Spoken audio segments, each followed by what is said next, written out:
Bapod police station હદ વિસ્તારમાં સયાજીપુરા પાસે આવેલ શિવશક્તિ વુડાના મકાન પાસે 5 જેટલા શ્વાનનું મોત નિપજતા સામાજિક આગેવાન દ્વારા બાપોદ પોલીસ મથકે ફરિયાદ નોંધવામાં આવી હતી। વડોદરા શહેર નજીક સયાજીપુરા પાસે આવેલ વુડાના મકાન શિવશક્તિ પાસે કોઈ અજાણ્યા ઈસમે ઝેર આપી દેતા 5 કૂતરાઓના મોત થયા છે।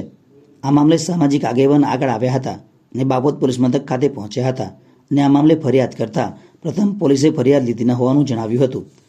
કલ્પેશ લાલવાણીએ જણાવ્યું હતું કે કોઈ ટીખળખોરે 5 કૂતરાઓને ઝેર આપીને મારી નાખ્યા છે તેમ લાગી રહ્યું છે। સૌથી મોટી બાબત એ છે કે હું પોલીસ મથકે આવ્યો તો મારી ફરિયાદ પહેલાં લીધી ન હતી। મારી માંગ છે કે આ કૂતરાઓનું પોસ્ટમોર્ટમ કરવામાં આવે જેથી खबर पड़े कि તેને ઝેર આપવામાં આવ્યું છે કે નહીં। मेरा नाम कल्पेश नारवानी है।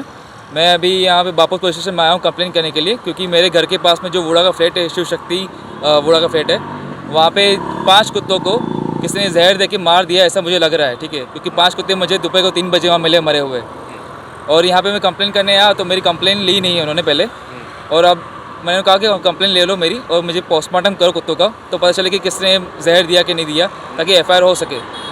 तो उन्होंने पहले मुझे मना कर दिया कंप्लेन करने के लिए। मैं 1 घंटे से खड़ा हूँ यहाँ पे, 1.5 घंटे से।